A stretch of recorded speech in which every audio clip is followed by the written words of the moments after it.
Eh, Assalamualaikum warahmatullahi wabarakatuh. Selamat siang, mahasiswa semua. Kita mulai ya, kuliah kita.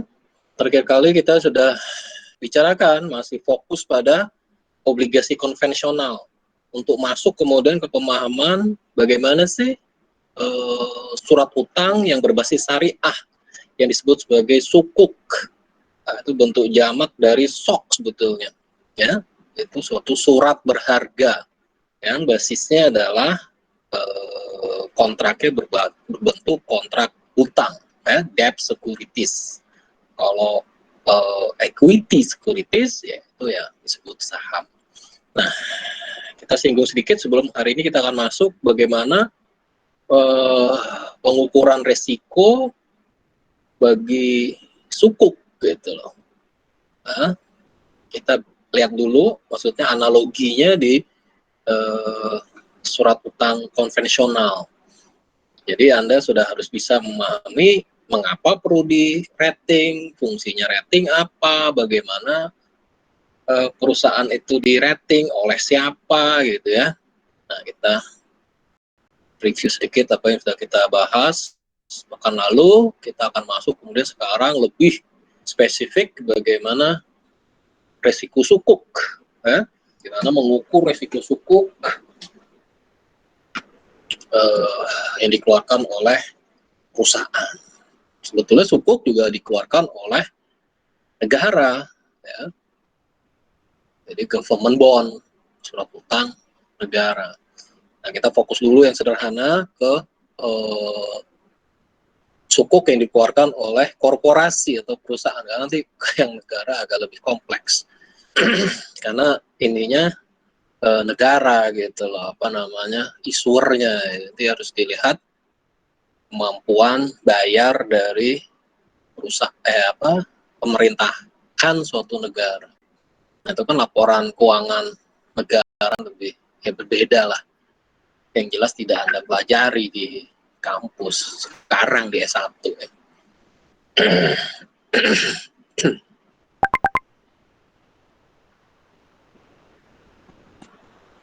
Oke, kita lihat dulu kemarin kali kita sudah diskusikan ini ya. Saya review sedikit. Ini bicara tentang credit risk, yaitu resiko kredit. Itu setiap perusahaan yang mengeluarkan surat utang, baik surat utang konvensional maupun surat utang berbasis syariah. Keluar ya.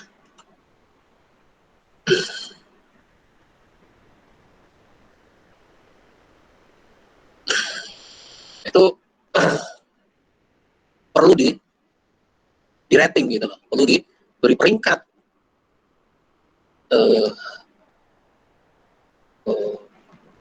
surat utang ini peringkatnya berapa, kan nanti menentukan suku bunganya. Nah, itu kemarin saya coba jelaskan, kita review sedikit. Itu bond issuer, kalau dia menjual obligasi ke calon bondholder, yaitu kita asumsikan di sini bondholdernya, calon bondholdernya investor publik yang awam, tidak dapat mengukur resiko dari bond issuer, karena itu butuh pihak independen dalam mengukur resiko default dari bond issuer. Apa tuh default? Gagal bayar. Karena itu kemudian dari situ baru dapat diizinkan oleh Indonesia oleh otoritas jasa keuangan. Di negara lain mungkin namanya berbeda, atau regulator yang kemudian mengizinkan surat utang itu dibeli oleh investor publik. Di Indonesia istilahnya OJK mengeluarkan pernyataan efektif sehingga obligasi tersebut bisa mulai dijual ke investor publik. Namun kemudian perlu saya sampaikan di sini, kalau bond issuernya itu menjual obligasi ke calon bondholder yang bentuknya lembaga, jadi institutional investor, jadi investor besar, bukan investor awam, sehingga dia dapat mengukur risiko bond issuer itu, karena dia sudah dapat mengukur risiko dari perusahaan yang ingin dia beli obligasinya ya tidak butuh pihak independen dalam mengukur resiko default dari bond issuer. Nah, tidak perlu ada rating dari credit rating agency, tidak perlu ada izin dari OJK. Oke. Peraturan terbaru dari OJK sudah sekitar 2-3 tahun. Jadi kalau sukuk begini juga maksud saya gitu lah, bukan hanya untuk obligasi konvensional. Kita ada perkenalan, credit rating agency siapa? Nah, setidaknya kalau di level internasional, level global, ya ada dua yang utama yaitu Standard & Poor's dan Moody's. Ya, terus selain ini ada yang lain seperti Fitch dan yang lain-lain. Ya, cara ratingnya juga sudah kita berkenalan di sini. Rating yang paling bagus adalah triple A, double A, dan terus sampai ke bawah nanti yang disebut junk bond, yang ratingnya itu E, gitu ya. Nah, ini yang level internasional. Jadi kalau perusahaan kita atau negara kita, dalam hal ini pemerintah Indonesia, ingin mengeluarkan obligasi ke luar negeri yang beli adalah investor luar negeri, credit rating agensinya harus yang berskala internasional. Itu ya ketiga, setidaknya 3 perusahaan rating ini. Kalau cuman levelnya level lokal gitu, dalam hal ini Indonesia saja, nah cukup kita minta rating ke namanya PT Pevindo, Pemeringkat Efek Indonesia, yang ya pasti biayanya murah. Kita juga udah belajar biaya ini siapa yang bayar? Yang bayar adalah perusahaan yang mengeluarkan obligasi itu sendiri gitu loh. Jangan salah ini. Jadi kadang-kadang masih bingung, bahkan sampai yang udah jadi pejabat pun masih belum ngerti proses bagaimana obligasi itu bisa keluar. Nah, ini PT Pevindo, ini kalau kita lihat metodologinya, bisa kita lihat, kalau misalnya pekan lalu udah saya tunjukkan websitenya, kita bisa lihat sendiri di situ metodologinya, termasuk metodologi pemeringkatan khusus untuk sukuk. Makanya nanti kita lihat pertama kali dari PT Pevindo ini. Gimana sih PT Pevindo ketika dia memberi peringkat kepada surat utang yang berbasis syariah, itu sukuk. Nanti kita lihat, itu keterangannya singkat sekali, tapi setidaknya itu menjadi pintu masuk kita untuk mempelajari lebih detail. Nanti kita lihat bagaimana metodologi yang digunakan oleh Standard & Poor's ketika dia memperingkat sukuk di level internasional. Metodologi jauh lebih lengkap, walaupun sekali lagi ya, kalau salah sudah saya sampaikan ya, namanya metodologi dari credit rating agency ini memang dia sampaikan di website dia atau di beberapa dokumen dia, tapi tetap saja secara detail langkah-langkah prosedural sampai akhirnya keluar rating seperti ini, itu sebagian masih menjadi rahasia internal dari credit rating agency tersebut. Istilahnya, kalau Anda percaya sama kredibilitas saya, kira-kira begitu sih credit rating agensinya ngomongnya, ya silakan percaya sama hasil penilaian saya. Kalau saya bilang perusahaan ini ratingnya triple B, ya silakan aja Anda percaya nggak gitu loh. Kalau masih, bentar ya, ada, oh enggak, saya kira ada yang mau masuk lagi.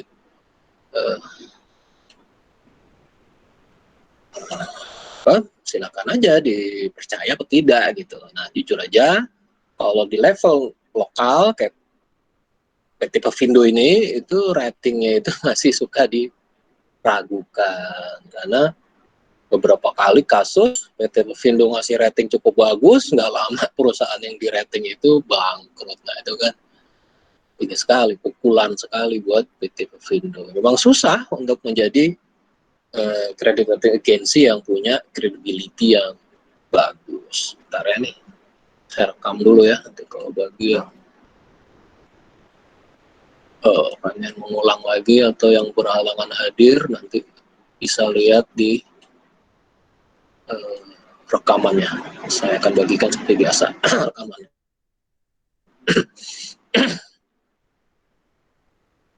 Ya,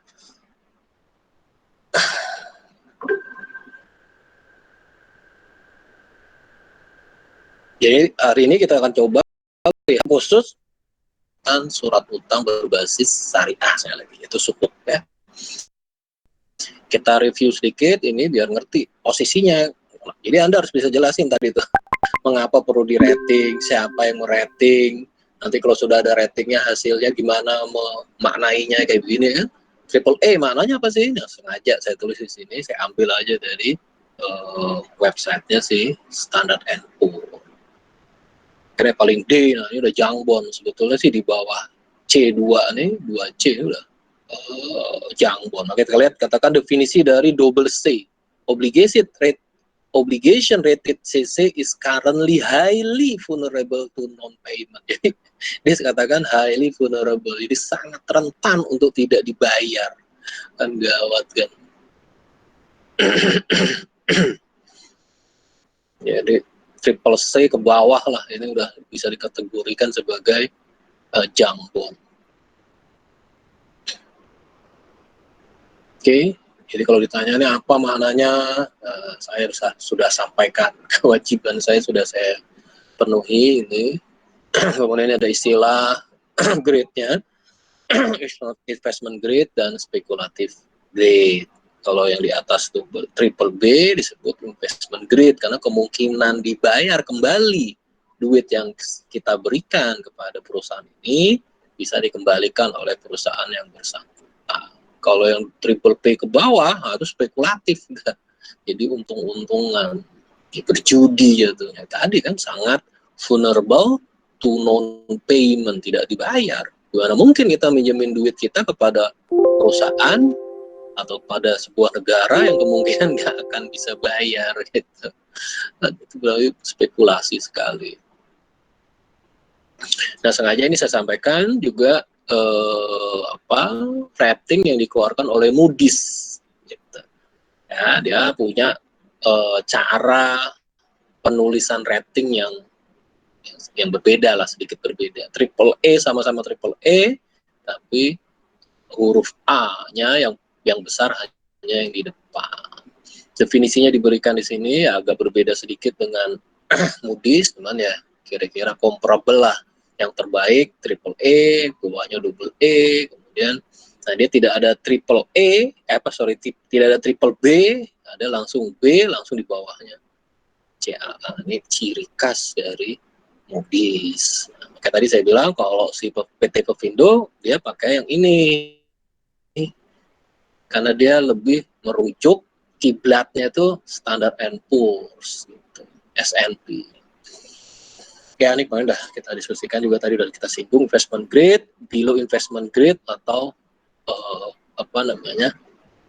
spekulatif grade, atau disering disebut juga junk bond, obligasi sampah. Nah, gimana sih cara mengeluarkan ratingnya? Kemarin udah kita diskusikan ya, setidaknya dari Moody's, mulai dari negaranya, sovereign itu negara, baru industrinya, manajemen quality-nya, financial position-nya, dan seterusnya. Setidaknya kita punya gambaran gimana sih kalau perusahaan tuh mengeluarkan obligasi ratingnya triple A, atau mengeluarkan sukuk ratingnya triple A gitu, itu atau double A dan sebagainya. Kemarin udah kita diskusikan detailnya, contoh saja biar punya gambaran. Nah, ini setiap industri bukan beda-beda nanti alat pengukurannya. Nah, juga prosesnya kita udah diskusikan kemarin, siapa yang request, ini perusahaan yang mengeluarkan obligasi gitu. Nanti dia juga yang bayar. Jadi nggak usah disuruh gitu. Makanya saya ceritakan ya, nggak salah di sini kan. Ada peraturan Bank Indonesia, waktu itu saya diundang Bank Indonesia untuk memberikan komentar. Kenapa kok peraturannya yang sudah dia keluarkan setahun yang lalu tuh tahun 2008 kali ya, 2008 tuh, di Bank Indonesia. Iya 2008 2009 lah. Saya baru lulus S3, saya ingatnya saya lulus S3 2007. Itu saya diminta ke Bank Indonesia untuk memberikan komentar kenapa kok mereka sudah mengeluarkan peraturan Bank Indonesia yang isinya itu mewajibkan semua perusahaan yang mendapat hutang dari luar negeri untuk di-rating. Sudah berjalan setahun kok perusahaan di Indonesia kok pada nggak mempedulikan gitu loh, cuek aja, bahkan nggak jadi omongan di kalangan praktisi gitu. Kebetulan adik ipar saya praktisi di lapangan ya, termasuk ya di Sukuk ini, dia berkomentar ya, BI waktu itu Bank Indonesia itu banyak dicuekin lah, termasuk peraturannya itu. Kenapa? Peraturannya itu sama sekali bertentangan dengan praktek di lapangan. Kenapa? Nggak usah disuruh oleh BI kalau dia mengeluarkan obligasi, sebuah perusahaan mengeluarkan obligasi, ya pasti dia minta di rating. Nggak usah disuruh, nggak usah Bank Indonesia mengeluarkan peraturan Bank Indonesia, nggak usah. Karena emang prakteknya begini. Kalau tadi makanya saya sebut ya di awal tadi, kalau dia ngeluarnya ke investor awam ini, karena harus di rating. Kalau yang ini nggak harus di rating.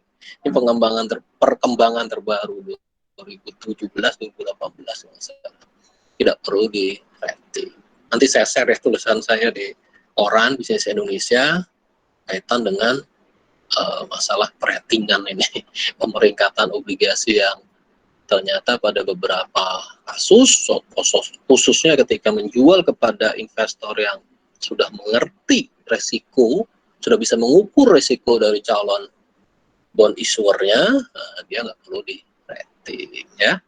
Jadi mudah-mudahan nih makanya saya tekankan sekali nih, jangan sampai nanti udah kayak tadi kan udah punya jabatan di Bank Indonesia kok nggak ngerti gitu loh proses bisnis di lapangan.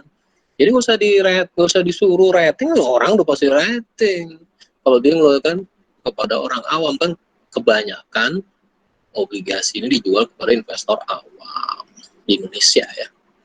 Di Malaysia kebalikan tuh, kebanyakan justru tidak perlu di rating lagi karena dia ngejualnya kepada investor institusional atau investor, walaupun dia bukan institusional, investor individual, cuman dikategorikan bukan lagi investor awam. Itu saya dulu yang riset di OJK ya. Saya usulkan untuk mengikuti apa yang sudah dijalankan oleh Malaysia dan negara-negara lain di dunia. Kalau ngejual obligasi ke investor institusional, nggak perlu di rating ya. Gitu. Juga saya komentari di Bank Indonesia itu, kalau dia mengeluarkan obligasi nggak usah disuruh, udah pasti di rating. Pasti dia meminta perusahaan rating agency untuk merating dirinya.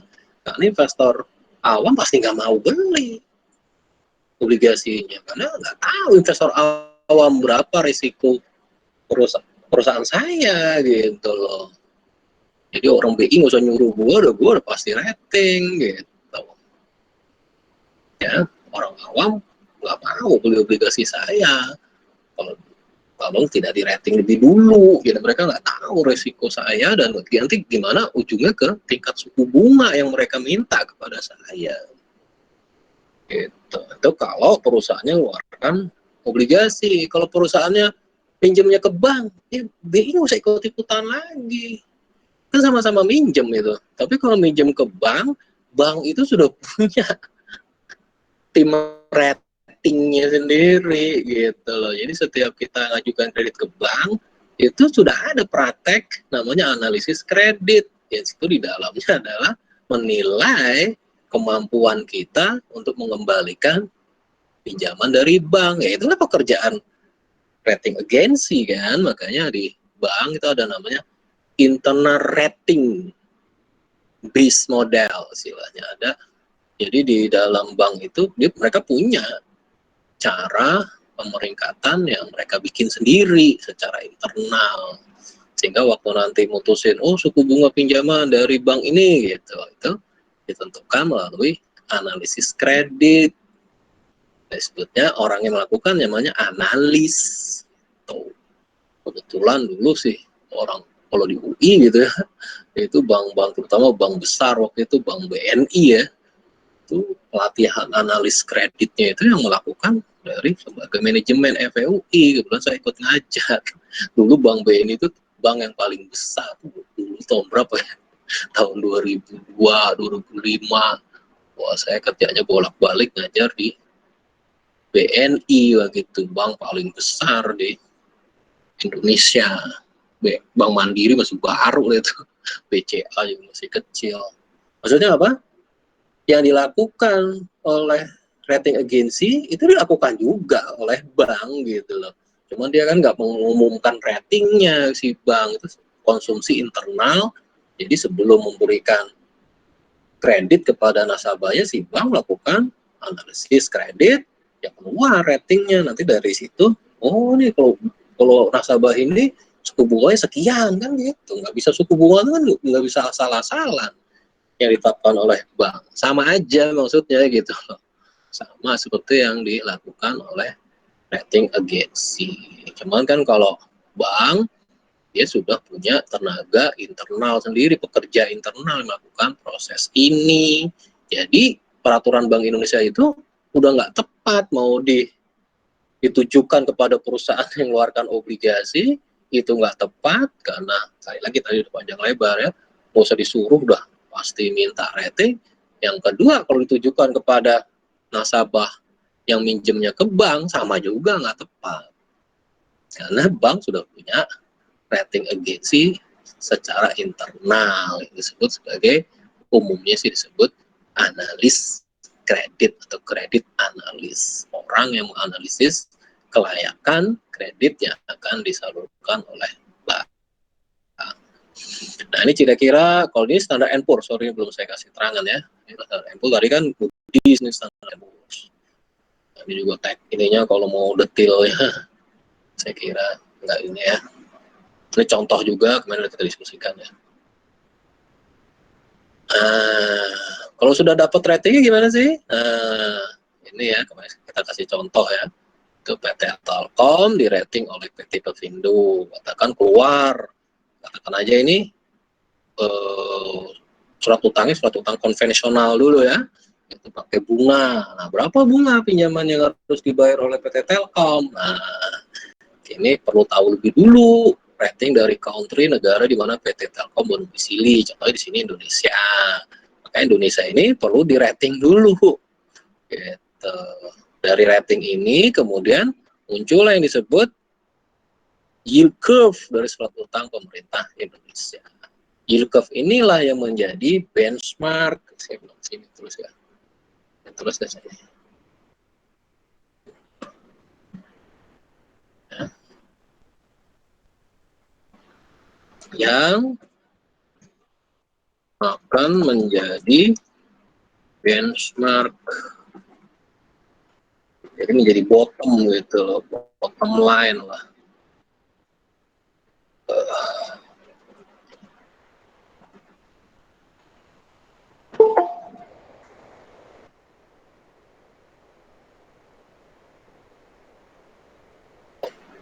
Suatu korporasi, suatu perusahaan mengeluarkan surat utang, dia di rating, dapat ratingnya berapa, dari situ kemudian kita bandingkan dengan yield curve surat utang pemerintah Indonesia, ya akan dijadikan benchmark untuk menentukan yield dari surat utang korporasi. Gimana sih? Mungkin kalau pakai gambar lebih jelas. Nah ini gambarnya. Ya. Nah ini yang ungu, ini adalah Indonesian Government Securities.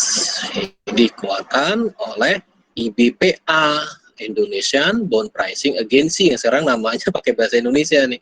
Perusahaan, aduh, kemana apa? Lupa haknya. penilai harga efek Indonesia, kalau nggak salah, PHEI. Gitu. Dulu namanya IBPA, Indonesia Bond Pricing Agency.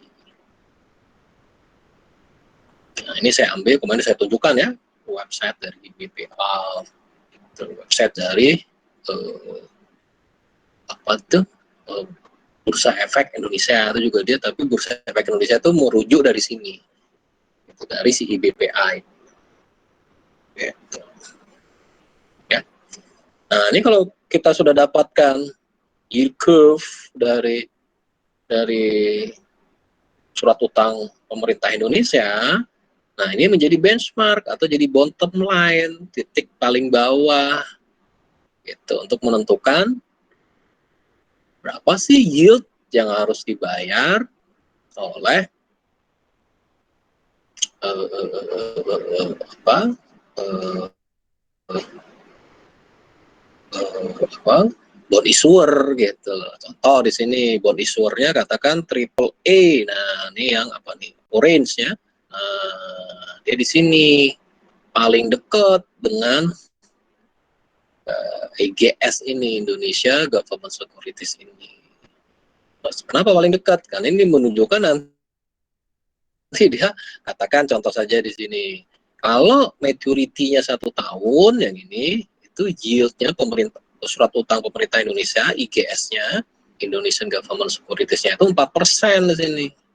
Nah, kalau suatu perusahaan, katakan tadi PT Telkom, triple A ratingnya, nah dia di sini sekitar 5 lah, 5%. Jadi selisihnya di sini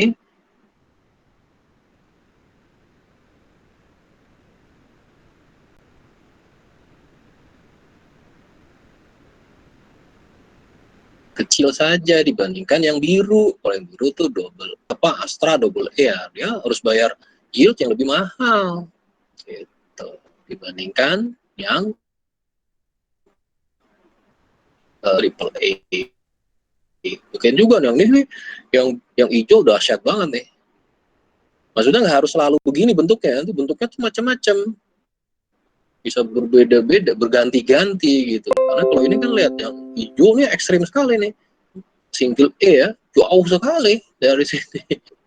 Jadi kalau padahal cuma 1 peringkat doang bedanya antara double E sama single E, tapi selisihnya jauh. Yang double E yang biru ini ada di sini, sementara yang E jauh banget di sini gitu loh.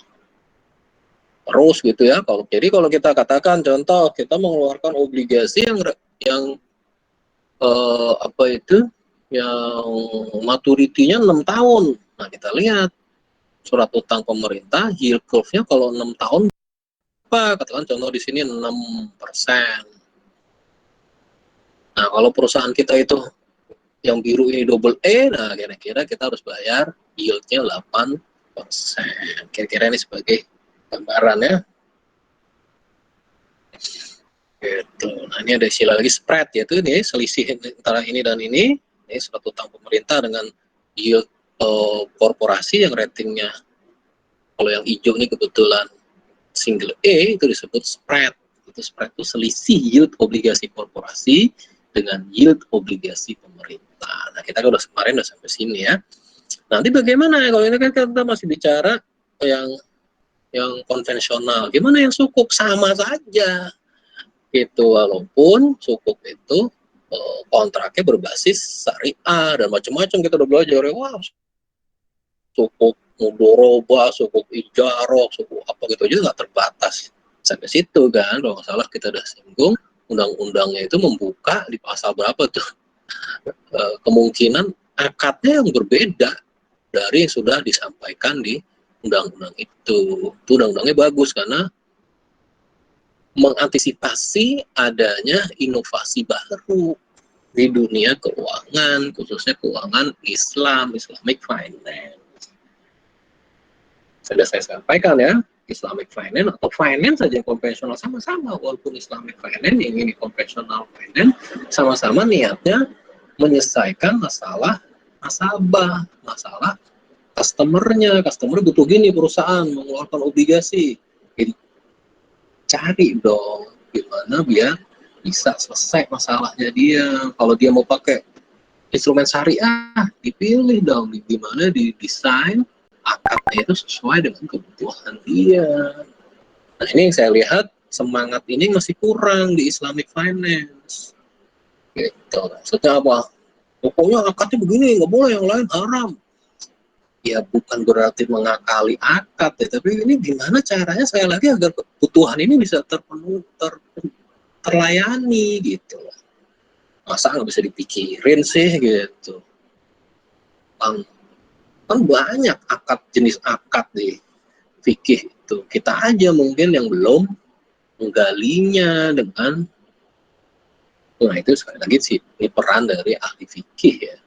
Jadi, yang ingin saya sampaikan ke Anda dan saya tularkan, bukan tularkan lah, ingin Anda memiliki pemahaman yang menurut saya yang tepat. Islamic finance itu ya jangan kaku gitu.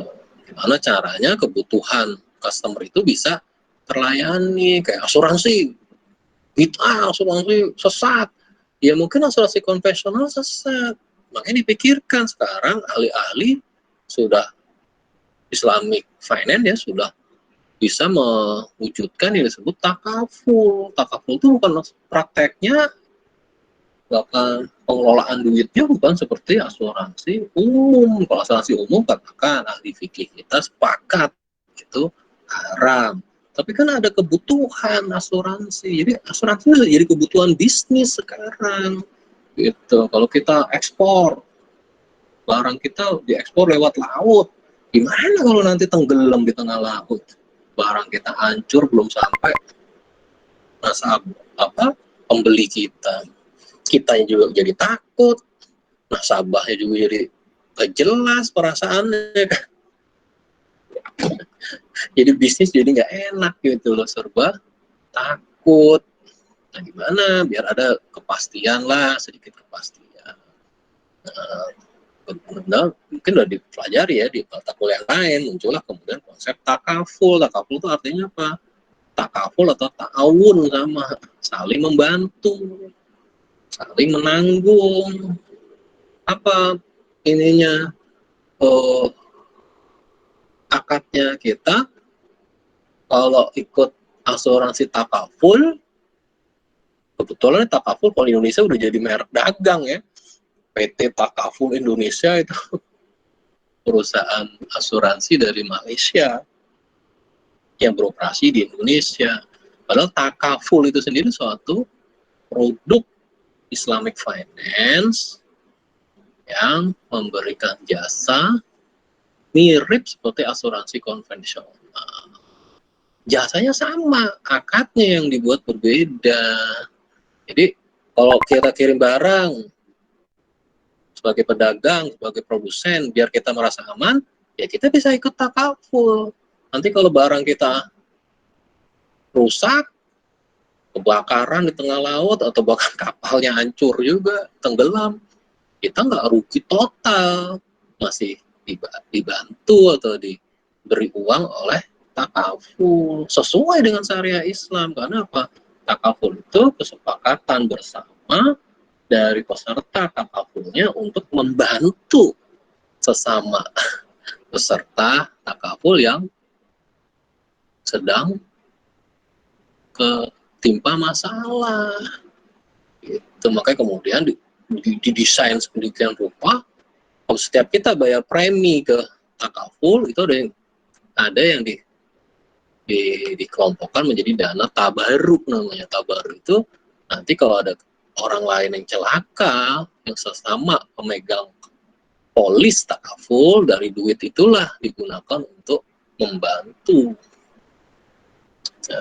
sesama yang ada di takaful. Jadi ujungnya apa yang dirasakan oleh customer takaful? Sama percis, jasa yang dia nikmati sama percis kalau dia atau dibandingkan dengan dia ke asuransi konvensional. Akadnya yang berbeda, makanya sudah bolak-balik katakan yang membedakan antara Islamic finance sama conventional finance adalah perbedaan di akadnya. Jangan dihina-hina, oh beda cuma di akad, ya justru akadnya itu yang penting gitu. Seperti saya kasih analog orang menikah. Menikah sama, laki-laki mau perempuan nikah ketemu, itu punya anak satu rumah. Gimana bisa punya anak? Ya mohon maaf, berhubungan badan, badan itu yang harus diatur berdasarkan akad. Kalau akad nikahnya nggak sesuai akad nikah orang Islam, maka itu nggak sah, itu berzina. Maka ada menteri kita, menteri pendidikan lagi, nikahnya di gereja. Wah itu berbahaya itu dari sudut pandang Islam. Dia nikahnya pakai akad apa? Kalau pakai akad Katolik ya nggak sah nikahnya itu dari sudut pandang agama. walaupun dia punya anak, sekarang jadi menteri, dari sudut pandang fikih dia berzina itu. Gitu ya. Nah, sekarang kita masuk ke sukuk ya. Gimana sih rating dari sukuk? Kita lihat sekarang ya. Jadi sukuk perlu juga di rating kan. Nanti dia menentukan bagi hasilnya. Bagi hasil itu, atau istilahnya kalau di sini apa, nisbah bagi hasil gitu ya, atau ijaroh lah, kita sederhanakan dulu, maka dari kemarin kita sederhanakan yang kontraknya ijaroh gitu ya. Akadnya ijaroh itu kan sewa, jadi seakan-akan, saya tekankan seakan-akan ya, jadi kita sebagai pemegang sukuk ya, investor yang meminjamkan uang kepada perusahaan atau negara gitu ya, pokoknya peminjam utang itu seakan-akan kita memberikan uang kita, sebagai balasannya adalah kita diberikan aset yang dimiliki oleh korporasi tersebut atau pemerintah suatu negara.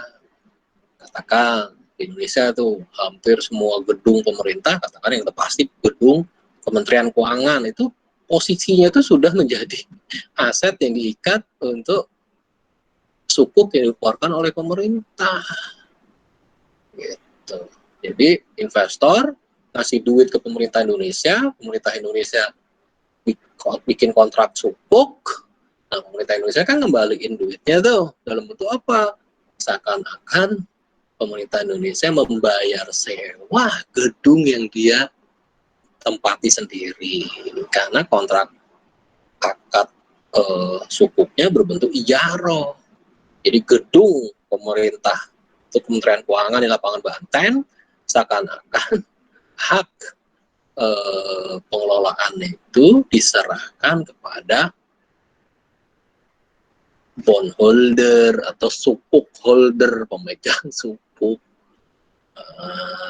Si pemegang sukuk dapat pembayaran bentuknya bentuk sewa, seakan-akan pemerintah Indonesia menyewa gedung itu. Lihat ininya, permainan dan petik ya, dan petik kalau disebut permainan nggak bagus juga ya Pak ya. Bagaimana agar transaksi ini secara syariah itu bisa diterima. Gitu. Nanti kalau mau doroba yang lagi apa tuh, lagi istisna tuh konsepnya lebih kompleks lagi. Tuh. Jadi sukuk itu bisa kita udah diskusikan ya pekan yang lalu. Ada yang berbasis kontrak ijaroh, mudoroba, istisna, nah itu lebih kompleks. Kita mulai yang ijaroh dulu, yang relatif sederhana, seakan-akan gitu.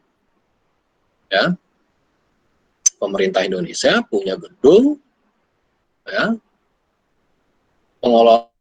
pengelolaannya itu diserahkan kepada bondholder, karena bondholder sudah ngasih duit kepada pemerintah Indonesia, minjemin. Nah, pemerintah Indonesia bayar ke si bondholdernya, seakan-akan menyewa gedung yang dia tempati selama ini. Jadilah si bondholder dapat aliran duit, cash flow yang diberi nama ijaroh. Ijaroh itu bahasa Arabnya dari sewa. Gitu. Nah, Anda bayangkan kita kembali ke sini ke rating. Kalau investornya melihat, katakan nih, Indonesia ini mampu nggak nanti ya bayar sewa gedungnya yang dia tempatin sendiri sebagai pembayaran kepada saya setelah saya memberikan memberikan hutang ya kepada pemerintah Indonesia. Semakin saya nggak percaya atau semakin saya ragu pemerintah Indonesia itu nggak mampu bayar gitu ya, kemampuan bayarnya itu saya ragukan, saya pasti minta sewanya itu makin tinggi dong. sebagai kompensasi resiko yang saya tanggung. Gitu. Dari mana tuh saya bisa tahu semakin tinggi atau seberapa tinggi atau seberapa rendah resiko utang yang saya berikan ke pemerintah Indonesia itu jadi macet? Ya dilihat dari ratingnya gitu. Karena itulah sukuk ini ya perlu di rating juga gitu. Efeknya kemana? Paling gampang ke ijarohnya ya, ke apa itu, uang sewa yang harus dibayar oleh pemerintah Indonesia, demikian juga korporasi ya, harus punya asetnya yang dijadiin dasar.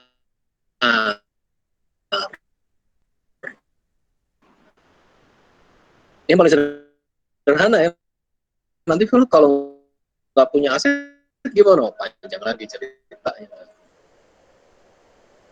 sukuknya itu. Jadi aset base sukuk gitu, sukuk yang didasarkan pada suatu aset real yang jelas. Oke, jadi donal harus direhatikan nanti tinggi rendahnya uang yang harus dibayar oleh sukuk issuer, perusahaan yang mengeluarkan sukuk. Oke deh, kita baca aja di sini ya. PT Pevindo, Credit Agency lokal nih. Maksudnya nanti saya berikan nih di WA ya. Maksudnya nggak usah dicatat di WA grup kita. Nah, lihat, rating of sukuk itu debt instrument under Syariah principle will act as a measure of the instrument creditworthiness. Atau maksudnya itu kelayakan pemberian kredit kepada perusahaan yang mengeluarkan instrumen ini. Reflecting, mencerminkan kemampuan, reflecting ability, dan willingness, kemauan. Jadi bayar utang itu bukan hanya harus ada kemampuan, tapi juga ada kemauan. Kalau udah nggak mau bayar udah repot deh, nggak ada willingness of sukuk issuer to meet financial obligation in a full and timely manner, sesuai jadwal. Dikatakan nih kalau Pevindo gimana? When rating a sukuk, Pevindo does not express an opinion on the transaction compliant with Syariah. Maksudnya apa? PT Pevindo nggak ada urusan dengan bahwa ini sukuknya sesuai belum dengan Syariah, itu nggak ada urusan. Oke, dibilang di sini. Does not express an opinion transaction compliant with Syariah. Primarily hanya fokus pada kredit, aspek kredit dari instrumen ini. Lihat di sini, rating a sukuk is the same as a company rating. When the sukuk is ranked pari passu with other senior unsecured financial obligation of the company. Maksudnya apa? Proses pemeringkatan sukuk ini sama seperti pemeringkatan yang ada di obligasi konvensional, perusahaannya ini yang di rating. Gitu ya. Ini ada istilah pari passu, jelasin panjang lagi nih. Here we apply the same approach. Nah, ini perlu di garis bawah ini. Sama caranya. Jadi kalau ada perusahaan, tadi kan contoh kita perusahaan migas gitu ya, itu gimana sih ratingnya kalau dia mengeluarkan sukuk? Sama persis seperti rating metodologi ketika dia mengeluarkan obligasi konvensional. Gitu. Dengan cara apa? Ya, tadi metodologinya, makanya tadi saya ulang sedikit. Itu akan dilakukan persis sama seperti perusahaan yang mengeluarkan obligasi konvensional. Jadi dari sudut pandang perusahaan pemeringkat, rating agensi, obligasi konvensional, cara pemeringkatannya sama. Karena pada dasarnya pemeringkatan itu adalah mengukur apa? Nah ini, saya garis bawahi ya, kasih merah. Inilah yang dinilai. Penilaiannya sama, tadi financial ratio yang digunakan sama antara sukuk dan obligasi konvensional. Makanya di sini ditekankan by looking at business financial aspect, nah itu sudah kita pelajari tadi. Kan, we provide the rating approach of this industry in our website. Jadi di websitenya Pevindo setiap industri udah dikasih tahu cara meratingnya. Tapi sekali lagi nanti Anda bisa lihat sendiri deh, tidak detail. Ya, ada banyak sekali aspek-aspek yang ya menjadi rahasia dari PT Pevindo. Kenapa dia kalau nanti sampai keluarin ratingnya AA, triple A, nah itu rahasia dia. Saya bilang tadi, percaya nggak sama PT Pevindo? Kalau percaya ya terima aja. Walaupun dia nggak secara detail prosedur pemeringkatannya itu disampaikan. Tapi ya garis-garis besarnya ada di websitenya, cara memeringkatkan dia. Nah, ini agak lebih detail. Ini dari Pevindo ini cuma 2 halaman nih. Nanti kita lihat ya, standar and poor tebel banget. Ya, ini contoh ya namanya. Nah, di Indonesia ya sederhana aja dulu lah dia ngomongnya. Makanya kita mulai dulu yang paling sederhana, nanti baru kita ke sub yang dikeluarkan oleh SNP seperti ini nih. Standard and poor approach to rating sukuk. Wah, nanti setiap tahun deh perbarui lagi. Nah, kita mulai yang paling sederhana dulu di tahun 2008. Nanti saya lihat kasih filenya tahun 2008. Nanti keluarin lagi dia. Oh, ini Malaysia yang ini dulu nih. Nah, ini tahun 2015 nih. 2015 nih standar and poor juga. Jadi setiap tahun diperbarui gitu. Kalau ada sesuatu yang baru ya diperbarui. Nah, ini lihat di sini mungkin ya sekedar aja nih. Ini standar and poor nih sekarang dibeli oleh McGraw Hill. Kalau Anda baca buku teks nih, McGraw Hill nih banyak mengeluarkan buku teks ekonomi. Jadi standar and poor ini sudah merge atau diakuisisi lah ya oleh perusahaan penerbit buku teks gitu. Ya, ini. Nah, ini yang paling baru Islamic Finance Outlook 2020, yang 2021 saya belum ketemu. Ini standar and poor juga. Nanti ada salah satu di dalamnya berkaitan, nah ini dia. Guidance Methodology of Rating Sukuk. Jadi setelah Pevindo, nah kita lihat yang SNP dari paling kuno 2008, 2015, 2020. Kalau 2020 singkat saja, sedikit saja yang dia perbarui. Sama nanti yang Malaysia kalau waktunya cukup udah jam 12 atau kita lanjutkan pekan depan ya. Kita mengalir aja lah ya kuliah ya. Yang penting pokok-pokok yang harus disampaikan sesuai silabus sudah kita coba sampaikan. Sengaja saya coba langsung kaitkan dengan apa yang ada di lapangan. Oke ya, ini kan rating ya udah. Langsung dari perusahaan ratingnya dong gitu. Nah, dia tekankan di sini we also take note, makanya di sini dibilang nih saya peringatkan ya bahwa rating dari sukuk bisa jadi tidak sama dengan rating perusahaannya. Kenapa? Karena sekali lagi sukuk itu akadnya bisa macam-macam, jenisnya bisa macam-macam. Gitu, berbeda jenis ya harus dianalisis lagi. Ini nanti kemampuan bayar perusahaan kalau akadnya begini gimana? Kalau akad seperti itu membuat kemampuan bayar perusahaan menjadi lebih jelek, ya rating sukuk itu lebih jelek dari rating perusahaan. Jadi Anda harus ngerti ya, ada rating instrumen yaitu sukuk atau obligasi. Ini rating perusahaan yang mengeluarkan sukuk bisa berbeda nih. Biasanya sih kalau yang konvensional sama biasanya karena akadnya kan jauh lebih sederhana kalau sudah orang yang konvensional. Nanti ada 3 jenis rating dari negara, rating dari korporasi, rating dari instrumen. Nah, kebetulan untuk sukuk itu kemungkinan perbedaan antara rating instrumen dengan rating sukuk tuh kemungkinannya ada bahkan besar, sering terjadi gitu. Misal, nih sukuk yang punya aset ya tadi itu ijaroh ada asetnya. Kita sebutnya aset back sukuk. Nah, ini the rating is the link. Nah, rating itu dipisahkan dengan isu rating.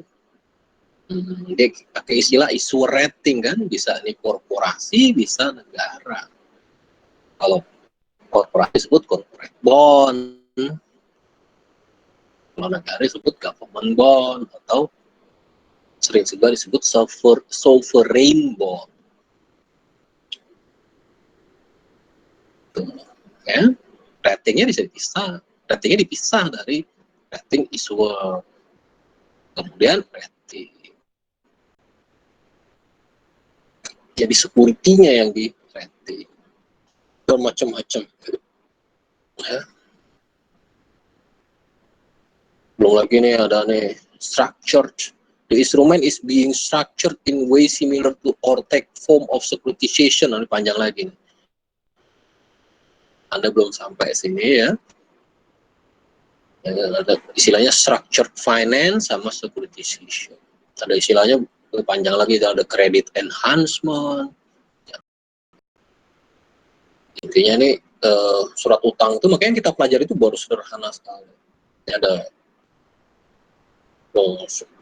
securitization yang mungkin Anda pernah sering dengar ketika di Amerika terjadi sub-mortgage bond. Sekuritisasi itu sub-mortgage back bond sebetulnya nama lengkapnya. Itu menyebabkan krisis di Amerika.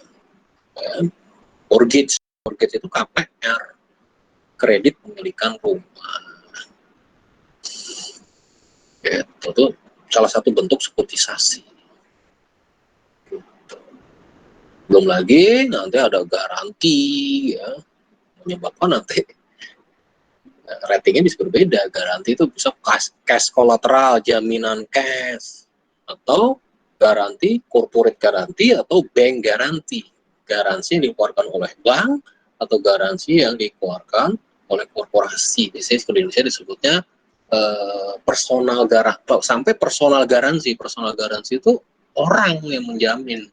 Saking kayaknya dia punya aset banyak, dia berani menjaminkan asetnya dia secara personal. Ya. Ada garansi atau tidak? Kalau ada garansi dan garisnya makin gede ya, ininya ratingnya jadi jauh lebih bagus gitu loh. Karena di mata pemberi utang, resiko tidak kembalinya utang yang dia sudah berikan menjadi semakin kecil kan gitu. Karena sudah dikasih jaminan bentuk cash, apalagi cash lagi. Atau ada bank yang berani menjamin, itu namanya bank garansi. Nanti banknya ngeluarin surat gitu bahwa saya menjamin deh bahwa perusahaan ini pasti akan membayar utangnya. Kalau ada bank yang berani begitu, ya, rating dari perusahaan itu akan jadi lebih. Yang selanjutnya ini kalau dibahas detail sekali dan sangat teknis, spesifik betul surat utangnya. Saya hanya ingin sampaikan ini loh, surat utang tuh banyak yang perlu kita pelajari. Nah, jenis sukuk, out of many contract, itu ukut ini maksudnya akad, jenis akad yang kalau bentuknya banyak kan jadi ukut ya. Kalau tunggal kan akad, ya, biar nggak bingung nih. Ukut bahasa Arabnya ini maksudnya akad-akad gitu, akad yang banyak. Pakai kontrak, ini kan ada S-nya, kontrak yang banyak. Ada 3 that are commonly used because of the familiarity of investor. Jadi ada 3 jenis akad sukuk yang menurut Pevindo paling sering dipakai. Gitu. Itu apa? Pertama mudoroba. Nah, akadnya mudoroba bagi hasil. Makanya dikatakan di sini investor sebagai fund provider, dia memberikan dana, kemudian dana itu dikelola oleh issuer. Jadi kontraknya itu mudoroba bagi hasil. Gitu. Ada kontraknya sebagai ijaroh, itu apa tadi saya kasih keterangan, saya jelaskan issuer as lessor, at least the right to issuer itu sebagai lessor, lessor itu kan peminjam yang leasing gitu, that lease the right to use a particular asset to customer. Jadi right to use dari hak pengelolaan kan diberikan kepada investor. Nah, dia harus bayar sewa gitu kepada investor, with lease income being shared to investor. Atau bentuk kontraknya wakalah. Nanti maka Anda kalau di Islamic Finance harus kuat betul pemahaman jenis-jenis akad. Kayak saya daripada belajar itu apa itu nggak perlu tuh tasawuf, mendingan belajar ini. Aduh, tasawuf kok dipelajari segala. Oke. Nah, the choice of this ukut, pilihan atas akad ini ya tergantung dari tujuan issuance-nya, tujuan perusahaan itu mengeluarkan surat utang itu, dananya itu untuk apa? Makanya saya bilang tadi, disesuaikan kontrak itu disesuaikan dengan kebutuhan customer. Kalau ngeluarin dana ini dibutuhkan untuk proyek finance, nah itu proyek finance apalagi tuh, Anda udah jadi belum gitu ya. Nah itu paling tepat pakai kontraknya istisna, karena istisna itu proyek finance gitu ya. Kalau nanti bentuknya apa, bagi hasil ya mungkin pakai mudoroba, atau yang paling sederhana udah deh pakai ijaroh aja deh gitu. Itu kontraknya nanti bentuknya ijaroh. Nih contoh for real sektor, untuk sektor real dia bilang di sini ijaroh itu the most used contract, ya, kontrak yang paling sering dipakai. Since the issuer typically has a real productive asset, karena biasanya issuer dari sukuk ini memang sudah punya aset produktif yang real aset gitu, jadi berbentuk tanah, bangunan, mesin gitu. Ya, sudah seperti nanti contoh communication tower, oil tanker dan selanjutnya yang bisa disewakan gitu loh. Bentar.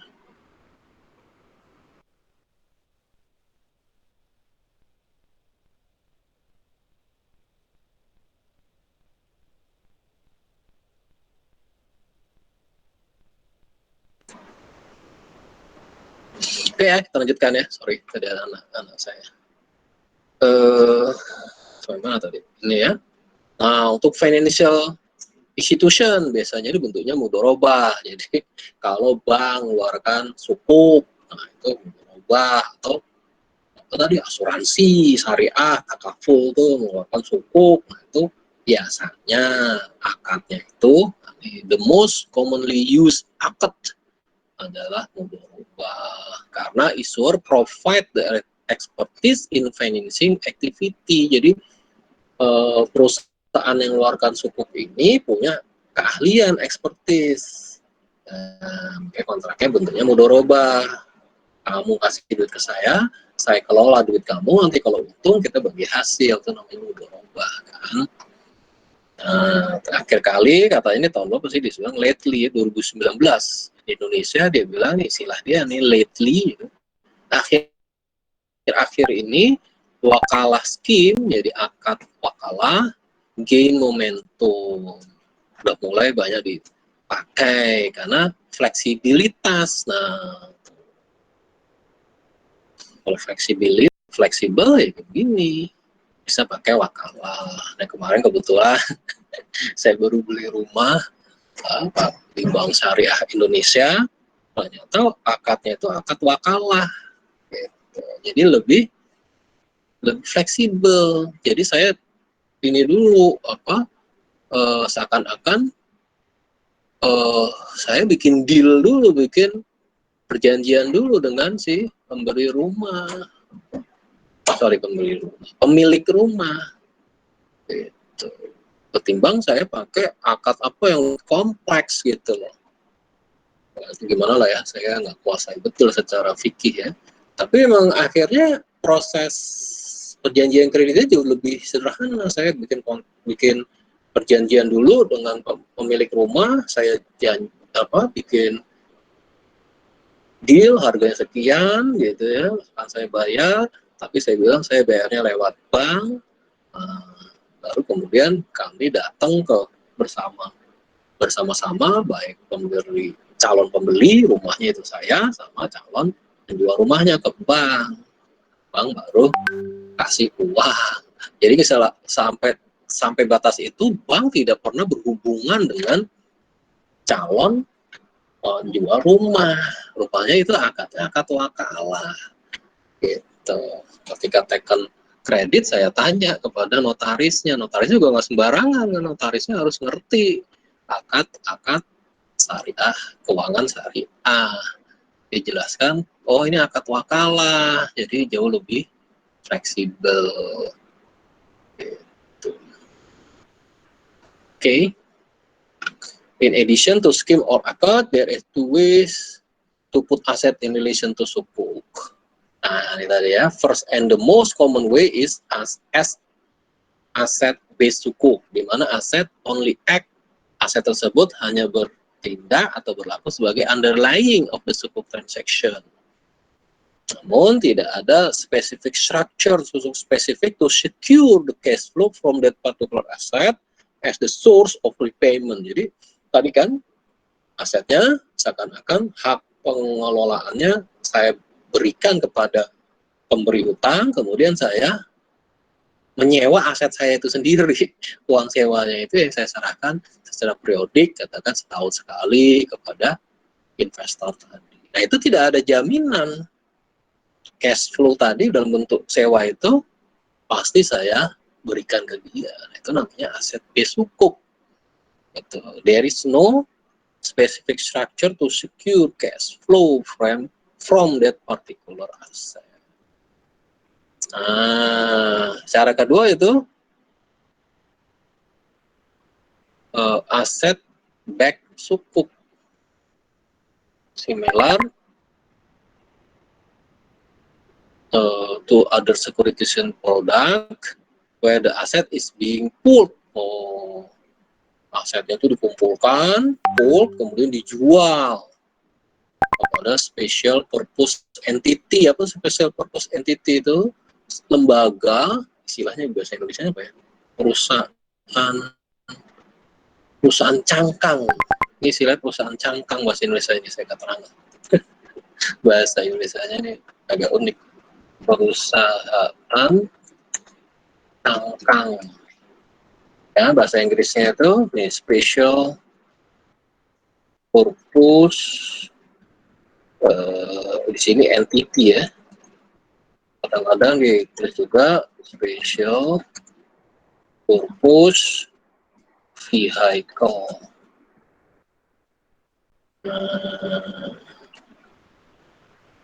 Ini perusahaan cangkang bahasa Indonesia.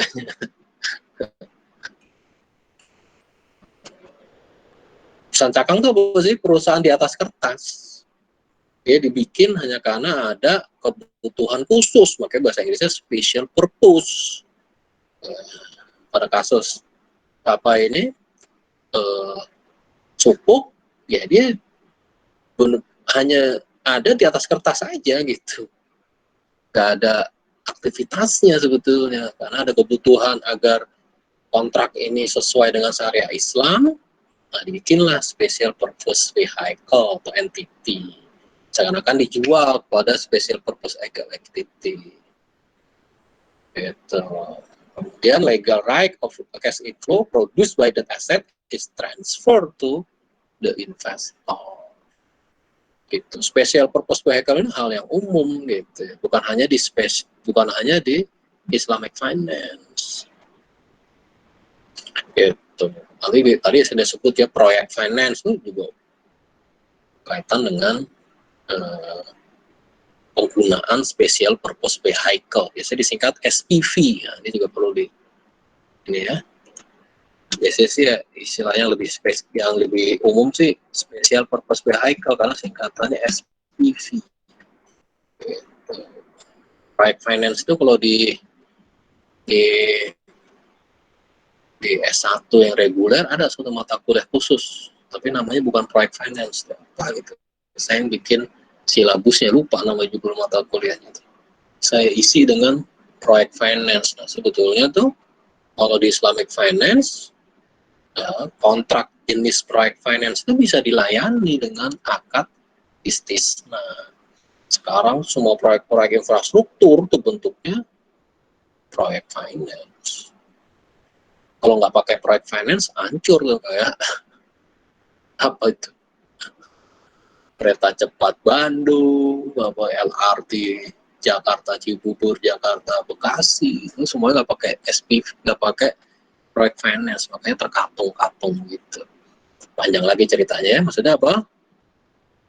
Tadi tuh, kalau kita ngerti suatu kontrak, tadi harus pakai project finance nih. Panjang lagi cerita project finance itu apa ya. Tapi kalau pakai project finance itu memang tujuannya mencegah agar proyek itu mangkrak gitu. Nah, kalau project finance-nya mau pakai berbasis syariah bisa dilayani pakai istisna. Jadi maksudnya ingin saya sampaikan sekali lagi, keuangan Islam itu bukan kaku, bisa menyelesaikan masalah. Tinggal kita sekarang coba menggali kerjasama dengan pihak yang mengerti hukum syariah, biar bisa mengeluarkan instrumen yang bisa memenuhi kebutuhan nasabah kita. Oke, ini PT Pevindo ya, cuma dua halaman doang. Ini 2 halaman aja udah jam 12:20. Kalau kita masuk ke sini ya, ini sukuk, ini panjang nih, nggak sampai 60 halaman sih, tapi ya sekitar 7-10 halaman ada nih ya. Nah, ini tahun 2008 kita baca di sini executive summary-nya. An unprecedented surge in sukuk issuance during past 3 years. Jadi tahun 2008 itu orang lebih melihat booming gitu loh. Oh, banyak sekali ini, baik sovereign, nah nih ya, sovereign ini negara yang mengeluarkan sukuk, termasuk Indonesia. Indonesia udah, ya kalau 2007 masih baru sih ya, tapi ya sejak tahun 2010 Indonesia udah mengeluarkan sukuk sih setahu saya. Sovereign, corporation, bank, mengeluarkan sukuk. Karena itulah butuhlah kemudian Standard & Poor Rating Service membangun metodologi rating atas sukuk, karena sukuk makin banyak gitu loh.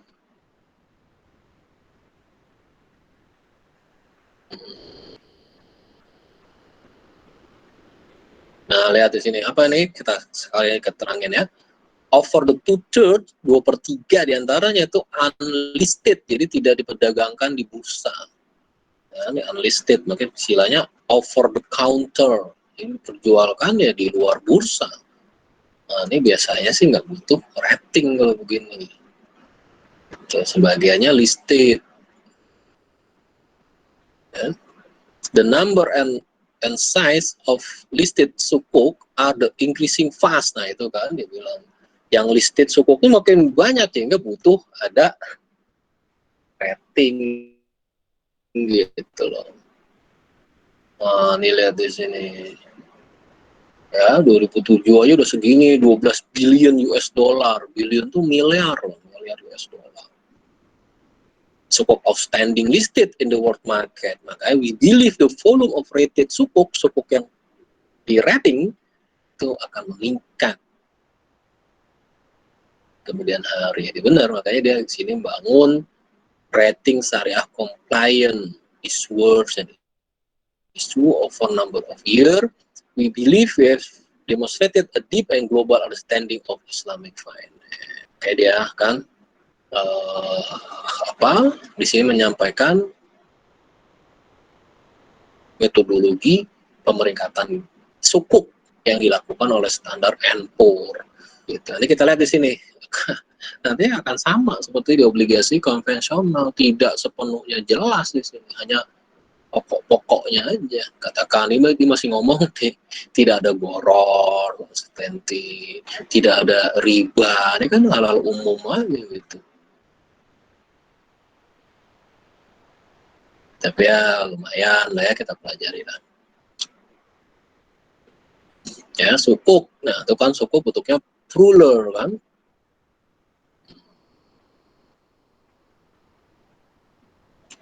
Bentuk singlenya SOC.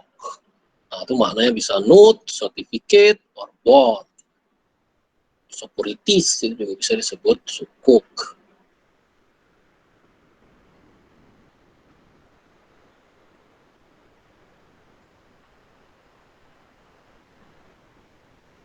Nah, lihat di sini jenis sukuknya beda, ada 3 jenis kategori sukuk ya. Nanti akan membutuhkan metodologi yang unik. Lihat di sini, our rating are an opinion. Jadi suatu rating yang dikeluarkan oleh rating agency itu adalah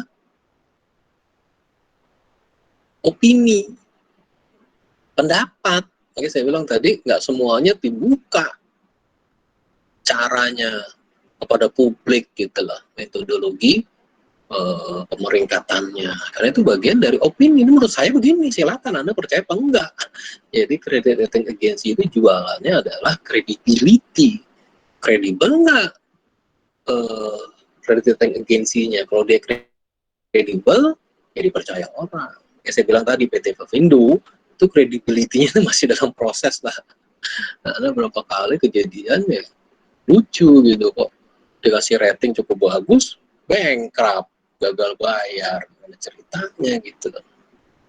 Oke, kita baca di sini sudut pandang si Standard & Poor. The rating on an Islamic debt instrument varies depending on the degree of performance risk of the asset backing the transaction. Jadi kalau dia pakai aset, ya gimana aset yang menjadi dasar transaksi itu, gimana kemampuannya menghasilkan cash, itu istilahnya tuh degree of performance risk gitu. Depending on the collateral type and transaction structure, the issue rating may be higher than the senior unsecured rating on the obligor. Jadi tadi itu antara rating perusahaan sama rating instrumennya bisa beda.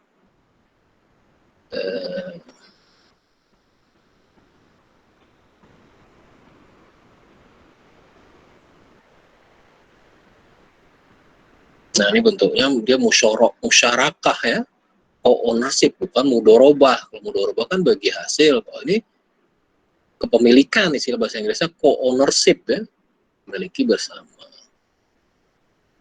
Nah ini kalau sukuk dibagi jadi 3 menurut Standard & Poor. Itu sukuk with full credit enhancement mechanism, itu struktur ini adalah sukuk ini menerima irrevocable third party garansi. Ada garansi dari pihak ketiga. Siapa itu?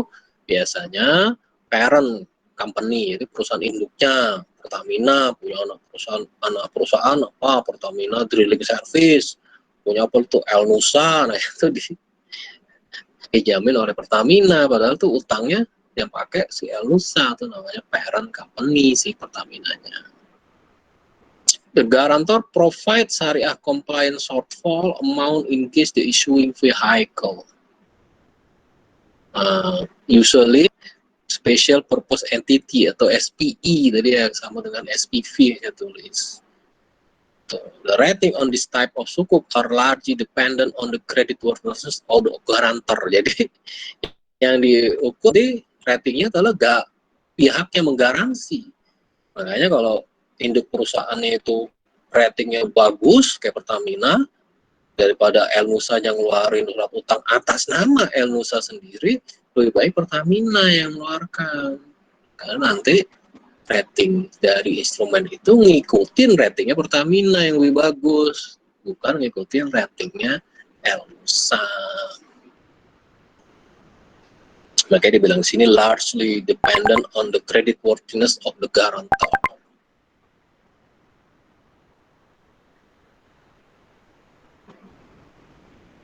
Oke, kemudian di sini ada sukuk with no credit enhancement mechanism. Ya, under this itu sukuk resemble ABS ini asset backed securities, saya kasih terangan. Ya, karena dari praktisi dia anggap kita udah ngerti ABS ini asset backed security. Nah, panjang lagi aset backed securities ini. Di Indonesia namanya efek beragun aset. Ada agunannya gitu, agunannya berupa aset.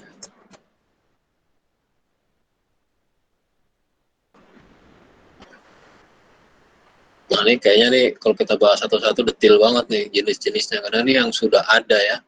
Anda kayak karena ini masih langkah awal, kita lihat aja sekedar pengen tahu ya gimana sih sukuk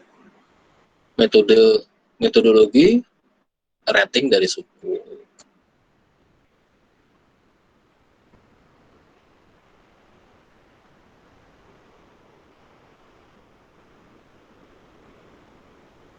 Ya begini nih sifatnya apa namanya? Disebutnya rating metodologi, tapi isinya itu ya hal-hal umum seperti ini. Kita jangan bayangkan langkah pertama ini, langkah kedua ini, langkah ketiga ini sampai ujungnya ratingnya berapa.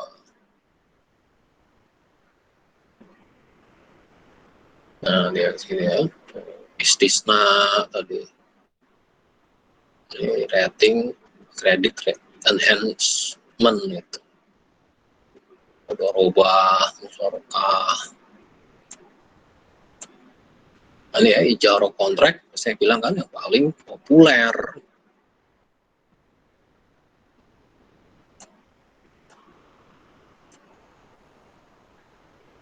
Kalau di sini, kalau tadi si siapa?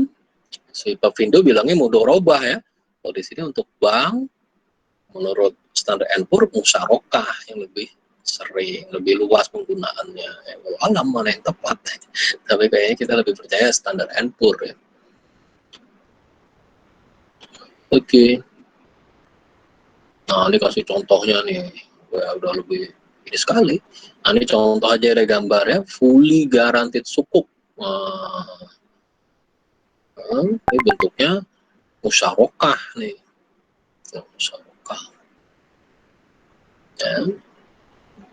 Lihat nih, butuh ada special purpose entity, ini perusahaan cangkang tadi yang istilahnya cangkang tuh kayak ini cangkang apa tuh kerang gitu kan, nggak ada isinya gitu loh, makanya disebutnya cangkang karena perusahaan di atas kertas doang, nggak ada aktivitas. Di atas kertas maksudnya apa? Secara hukum dia diakui sebagai perusahaan, tapi nggak ada aktivitasnya, dia hanya dibikin untuk kepentingan suatu kontrak. Pada kasus ini contohnya ini kontrak sukuk berbasis musyarakah. Di sini ada garantornya.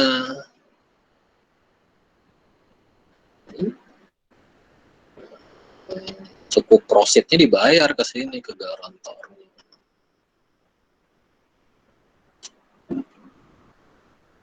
Oke.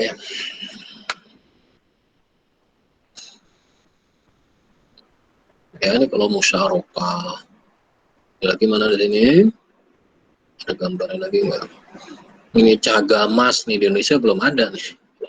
Cagamas MBS, ini mortgage backed securities, namanya di Malaysia nih, Cagamas. Jadi MBS itu mortgage backed securities, ini bagian atau salah satu jenis dari aset backed securities. Kan tadi kita udah belajar aset backed securities. Salah satu jenis dari aset backed securities itu asetnya berupa mortgage. Mortgage itu apa? Mortgage itu KPR,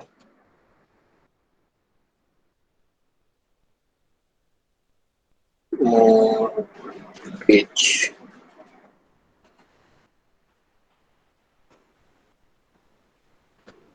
pemilikan rumah.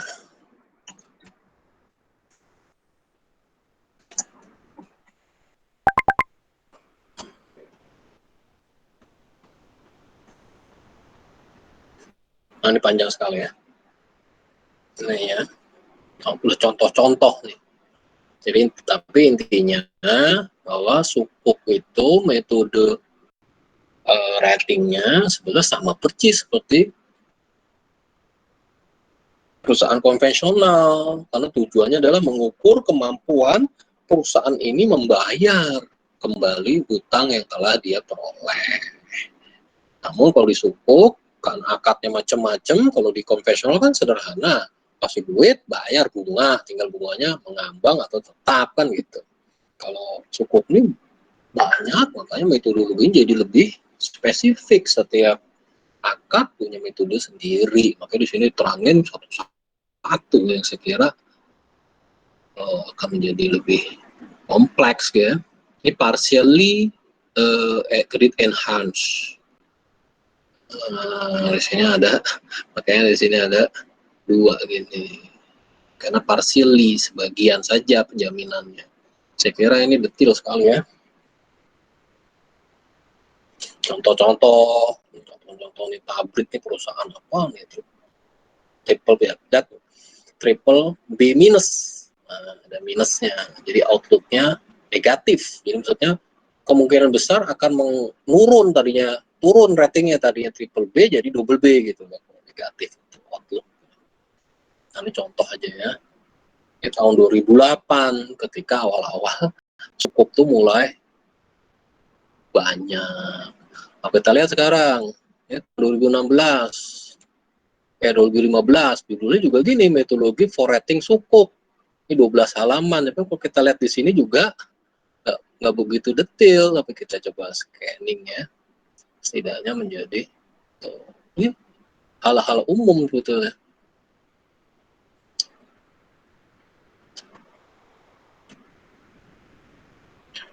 Maksudnya nggak langkah per langkah gitu. Nah, silakan nanti juga kalau mau dibaca sukuk tuh kayak apa, perkembangannya ya, sebagai pengayaan dari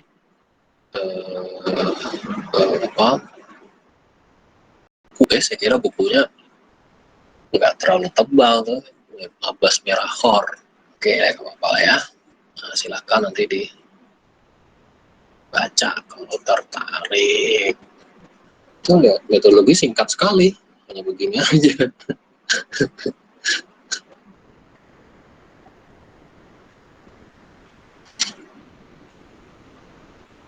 Oke, saya kira sampai sini terakhir ya. Nah, ini yang tahun 2020 yang paling terakhir. Kita lihat halaman 18, dia ngomong apa.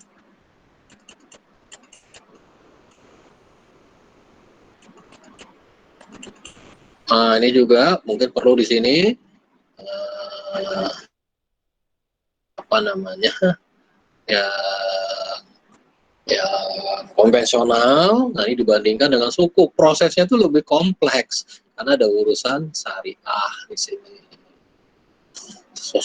persoalan legal, tadi itu wakalah, mudorobah dari sudut pandang hukum positif yang berlaku. Kemudian juga bagaimana mengidentifikasi struktur asetnya dan seterusnya.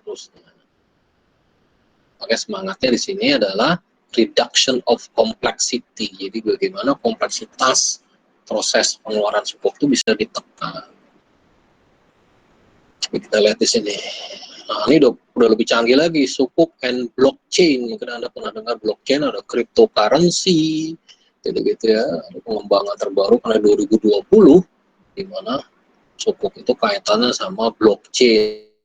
Itu biasanya ini di luar bahasan kita ya, tapi ini sekedar saya ingin tunjukkan bahwa lihat tuh, ini orang asing loh, orang standar and-poor, orang luar negeri gitu loh, yang sudah melihat kemungkinan sukuk ini bisa dikaitkan dengan blockchain, currency, mata uang kripto, bahwa ada pengembangan terbaru dari industri keuangan, terbuka kemungkinan untuk itu gitu loh. Jangan dikit-dikit haram, dikit-dikit bid'ah. Justru bagaimana perkembangan terbaru yang ada di dunia keuangan itu bisa dijawab oleh keuangan syariah, tentu saja dengan greater accessibility of Islamic financial service. Jadi bagaimana jasa keuangan syariah, keuangan Islam itu lebih mudah diakses gitu loh. Dengan cara ya semakin banyak berinovasi gitu. Kayak perbankan kita tiba-tiba udah nggak bisa pokoknya kayak begini perbankan syariah kita. Kemarin saya beli rumah, dikit-dikit nggak bisa, dikit-dikit nggak bisa, ya udahlah. Baru sampai situ perbankannya, tapi saya merasa, ini kok jasa perbankan syariah kita nih ini sekali, kaku sekali. Jadi kebutuhan saya sebagai nasabah itu tidak bisa terpenuhi. Contoh, saya mau beli rumah, itu ya katakan nih, kontraknya aja nih, contoh aja ya, 2 miliar gitu loh. Nah, saya sekarang nggak punya duit 2 miliar, makanya saya pinjam ke bank. Nanti kalau 5 tahun 7 tahun lagi saya punya duit, kan kalau KPR konvensional bisa saya lunasi gitu. Kalau perbankan syariah nggak bisa. Wah, repot, saya harus nunggu sampai 15 tahun kan, saya dikasih masa kreditnya 15 tahun. Pokoknya 15 tahun harus sampai 15 tahun. Kalaupun mau dilunasi harus lunas semua. Waduh, 2 miliar lunas semua kan repot. Kalau perbankan konvensional lebih fleksibel, kita punya duit 50 juta, 100 juta, katakan biar 100 juta deh yang enak. Kita ya sehingga cicilan kita makin turun, punya duit lagi 200 juta, bayar, pokok utangnya jadi menurun.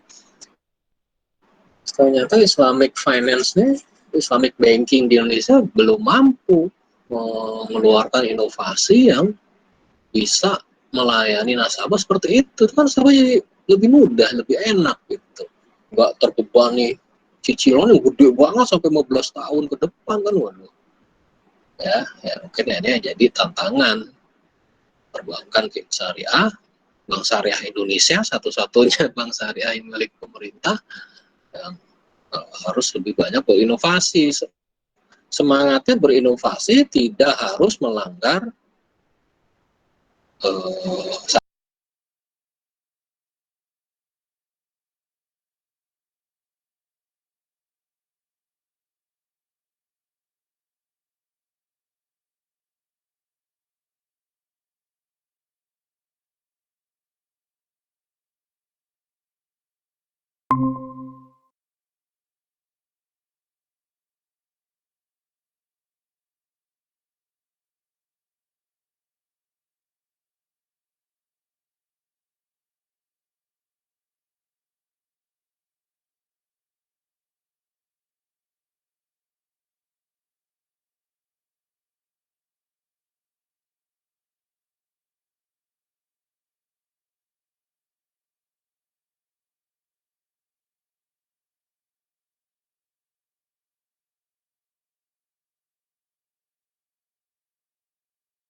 pengembangan terbaru. Lihat dia wujudnya related kriteria metodologi for rating sukuk 2015 ya, itu yang ini.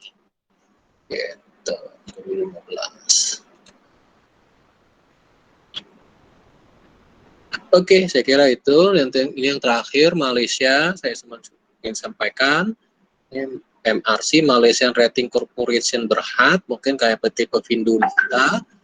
Dia punya rating approach to sukuk lebih lengkap, 28 halaman. Oke.